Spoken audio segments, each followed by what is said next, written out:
Shalom anak-anak perjanjian. Apakah hatimu sudah siap mendengarkan firman Tuhan? Pasti sudah siap kan? Tidak sabar lagi untuk mendengarkan cerita firman Tuhan. Sebelum kita membaca dan mendengarkan firman Tuhan, kita berdoa dulu ya. Mari kita berdoa. Tuhan Yesus yang baik, terima kasih. Hari ini Engkau memberikan kesempatan bagi kami untuk mendengarkan firman-Mu. Tuhan Yesus, tolonglah kami agar kami bisa duduk manis dan bisa berkonsentrasi untuk mendengarkan firman Tuhan. Tuhan Yesus, buatlah hati kami mengerti dengan apa yang Tuhan Yesus sampaikan kepada kami. Tolonglah Tante Yarni supaya bisa menyampaikan firman Tuhan dengan baik. Dalam nama Tuhan Yesus kami berdoa. Amin. Nah, anak-anak perjanjian, kemarin kita sudah mendengarkan cerita firman Tuhan yang disampaikan oleh Tante Leni dan Tante Yanti tentang bagaimana anak-anak Allah dapat bertumbuh dan berbuah. Yang pertama, hidup dalam firman Tuhan setiap hari dan bagaimana caranya membaca dan merenungkan firman Tuhan. Hari ini kita akan belajar bersama cara yang kedua untuk bertumbuh dan berbuah, yaitu berdoa senantiasa. Firman Tuhan hari ini terambil dari Lukas pasal 11 ayat 1 dan Matius pasal 6 ayat 9 sampai ayat ke-13. Alangkah baiknya anak-anak baca kembali ayat firman Tuhan ini. Dalam Lukas pasal 11 ayat 1 memberitahukan kepada kita bahwa pada suatu kali Yesus sedang berdoa di salah satu tempat. Ketika ia berhenti berdoa, berkatalah seorang dari murid-muridnya kepadanya, "Tuhan, ajarlah kami berdoa, sama seperti yang diajarkan Yohanes kepada murid-muridnya." Wah, ternyata murid-murid Tuhan Yesus juga mau belajar bagaimana berdoa, sehingga mereka meminta kepada Tuhan Yesus, "Ajarlah kami berdoa." Nah, bagaimana dengan anak-anak perjanjian? Apakah kamu juga mau belajar bagaimana berdoa? Marilah kita belajar bersama dari doa yang diajarkan oleh Tuhan Yesus kepada murid-muridnya. Sebagaimana tertulis Matius pasal 6 ayat 9 sampai ayat ke-13. Tuhan Yesus mengajar murid-muridnya yang bertanya kepada Yesus bagaimana berdoa. Yesus menjawab seperti ini, "Apabila kamu berdoa, katakanlah seperti ini." Mari kita baca bersama-sama ya doa ini dalam hitungan yang ketiga. 1, 2, 3. Bapa kami yang di surga, dikuduskanlah namamu, datanglah kerajaanmu, jadilah kehendak-Mu di bumi seperti di surga. Berikanlah kami pada hari ini makanan kami yang secukupnya, dan ampunilah kami akan kesalahan kami, seperti kami juga mengampuni orang yang bersalah kepada kami. Dan janganlah membawa kami ke dalam pencobaan, tetapi lepaskanlah kami daripada yang jahat. Karena Engkaulah yang mempunyai kerajaan, dan kuasa, dan kemuliaan sampai selama-lamanya. Amin. Nah, sekarang kita belajar bersama apa artinya doa Bapa kami ini. Bapa kami yang di surga. Tuhan Yesus mengajarkan kepada kita untuk mengatakan Bapa kami yang di surga apabila berdoa. Apakah kamu tahu siapa Bapa yang di surga? Ya, Dia adalah Allah, Sang Pencipta langit dan bumi. Dia menciptakan kamu dan saya juga, mirip dengan Dia, sehingga kita memanggil Dia Bapa. Dan anak Allah yang telah datang ke dunia menjadi juru selamat kita, dan Roh Allah yang kudus diam di antara kita untuk menolong kita mengenal Allah lebih dalam lagi. Sedangkan kami, itu siapa ya? Yaitu anak-anak Allah yang percaya kepada Tuhan Yesus, termasuk kamu dan saya. Allah berfirman melalui Yeremia pasal 33 ayat 3a. Berserulah kepadaku, maka aku akan menjawab engkau. Allah mau kamu dan saya datang kepada Bapa di surga, berseru kepadanya dan memanggil namanya. Bapa di surga, tolonglah, kasihanilah saya. Sehingga Allah mendengar dan menjawab doa kamu. Karena kamu dan saya adalah anaknya, dan dia adalah Bapa kita. Jadi, berdoa adalah bercakap-cakap atau berkomunikasi dengan Bapa di surga. Menyampaikan isi hati kita kepada Bapa di surga, Anak Allah yaitu Yesus, dan Roh Allah yang kudus. Seperti pada saat kamu bercakap-cakap dengan orang tua di rumah. Contohnya, menyapa orang tua, memeluk orang tua, meminta makan, meminta tolong, mengadu pada saat ada orang yang mengganggumu, atau kamu bercerita tentang apa yang terjadi di sekolah. Begitu juga kepada Bapa di surga. Bisa bercerita apapun yang kamu rasakan, baik itu senang, sedih, kecewa, marah, menangis, dan apa saja. Karena Bapa di surga sangat baik dan sangat mengasihi kamu dan saya. Dia senang mendengarkan dan menjawab doa kamu dan saya. Selanjutnya, dikuduskanlah namamu. Tuhan Yesus mengajar kita untuk memuji menyembah Bapa di surga. Kalau begitu, bagaimana kita bisa memuji menyembah Bapa di surga? Yaitu kita mengatakan, betapa hebatnya Bapa di surga, betapa baiknya Tuhan Yesus. Mengucapkan terima kasih atas kasih sayangnya. Allah kita ditinggikan dan dimuliakan di dalam doa kamu dan saya.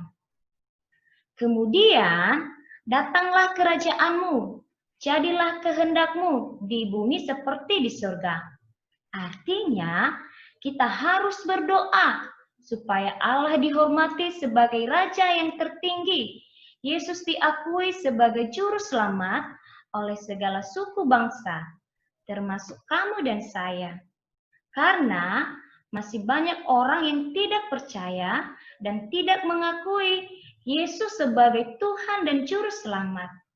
1 Timotius pasal 2 ayat 4a mengatakan Allah menghendaki supaya semua orang diselamatkan. Keluarga kita, teman-teman kita, baik suku-suku yang ada di dalam Indonesia maupun bangsa-bangsa di seluruh dunia. Oleh karena itu, kita bisa berdoa untuk kerajaan Allah dan kehendaknya. Tuhan Yesus berkati mereka. Tuhan Yesus selamatkan mereka. Tuhan Yesus utuslah hamba-hambamu untuk menceritakan Yesus kepada mereka, agar Tuhan Yesus membuka hati mereka untuk mendengarkan Injil. Tuhan Yesus dirikan gereja suku di antara mereka.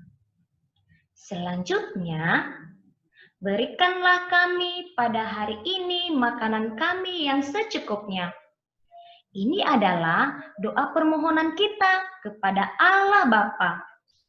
Baik dalam kebutuhan, pergumulan, kerinduan, kamu dan saya dapat menceritakan kepada Bapa di surga. Dia adalah Allah yang Maha Kuasa, mampu menolong apapun juga, dan Bapa yang sangat mengasihi kamu dan saya. Yang berikut, ampunilah kami akan kesalahan kami, seperti kami juga mengampuni orang yang bersalah kepada kami. Dan janganlah membawa kami ke dalam pencobaan, tetapi lepaskanlah kami daripada yang jahat. Ini adalah doa mohon pengampunan dan perlindungan. Kamu dan saya adalah orang berdosa di hadapan Allah Maha Kudus, baik dalam pikiran, ucapan, dan tindakan. Oleh karena itu, kita harus minta pengampunan kepada Allah Bapa. Allah telah berjanji mau mengampuni pada saat kamu dan saya mengaku dosa di hadapannya dengan jujur. Dan Yesus mau kamu dan saya mengampuni kesalahan orang lain, seperti Yesus mengampuni kamu dan saya melalui pengorbanannya di atas kayu salib. Dan kita bisa mohon Tuhan Yesus melindungi kita dari berbagai pencobaan dan kejahatan. Tuhan Yesus adalah Allah Maha Kuasa. Dia paling kuat, paling tinggi dari apapun. Sehingga iblis pun takut pada nama Yesus. Oleh karena itu, Tuhan Yesus mampu melindungi kita dari berbagai pencobaan dan kejahatan. Dan yang terakhir, karena Engkaulah yang empunya kerajaan dan kuasa dan kemuliaan sampai selama-lamanya. Amin. Ini artinya pada saat berdoa kita harus percaya siapakah Allah. Dia adalah Raja segala raja yang berkuasa dan mulia selama-lamanya. Allah Bapa kita mampu melakukan segala sesuatu. Oleh karena itu, kita tidak perlu khawatir. Percaya saja kepada Dia dan memuji namanya. Ibrani pasal 11 ayat 6 mengatakan, tetapi tanpa iman tidak mungkin orang berkenan kepada Allah. Sebab barang siapa berpaling kepada Allah, ia harus percaya bahwa Allah ada dan bahwa Allah memberi upah kepada orang yang sungguh-sungguh mencari Dia. Artinya, pada saat kita berdoa harus sungguh-sungguh percaya kepada Allah Bapa di surga. Pada saat kamu dan saya berdoa dengan sungguh-sungguh, Allah berjanji memberi upah yang luar biasa. Kalau begitu, bagaimana kita menunjukkan sikap hati yang sungguh-sungguh kalau berdoa kepada Bapa di surga? Yaitu, yang pertama, lipat tangan. Artinya, sungguh-sungguh memohon kepada Tuhan Yesus. Yang kedua, tunduk kepala. Artinya, sikap hormat kepada Bapa di surga. Yang ketiga, tutup mata. Kenapa kita tutup mata? Supaya kamu dan saya bisa berkonsentrasi untuk berbicara kepada Tuhan Yesus tanpa terganggu dengan apa yang kelihatan di depan mata. Kalau begitu, kapankah kamu dan saya berdoa? 1 Tesalonika pasal 5 ayat 17. Tetaplah berdoa. Artinya, kita bisa berdoa kapan saja dan di mana saja. Waktu pagi, siang, malam, waktu sedih, susah, sakit, waktu senang, waktu perlu pertolongan, waktu belajar, di kamar, di sekolah, di tempat bermain, di jalan, dan di mana saja. Pada saat kita berseru kepada Bapa di surga, kapan dan di mana saja, pasti Allah mendengarkan dan Allah akan menjawab melalui pikiran, perasaan di hati, peristiwa dalam kehidupan kamu dan saya. Bagaimana dengan anak-anak perjanjian? Apakah kamu mau menyampaikan isi hatimu kepada Tuhan Yesus melalui doamu? Saya juga mau. Setiap waktu menceritakan kepada Tuhan Yesus apa yang saya rasakan, apa yang saya pikirkan, apa yang saya harapkan. Dan saya tidak akan lupa berdoa agar kehendak Bapa di surga dapat terjadi. Tuhan Yesus sangat senang jika saya menyampaikan isi hatiku kepadanya. Baik pada saat senang, kecewa, marah, sedih, takut, aku mau menyampaikan kepada Tuhan Yesus. Allah Bapa di surga senantiasa mendengarkan doa anak-anaknya.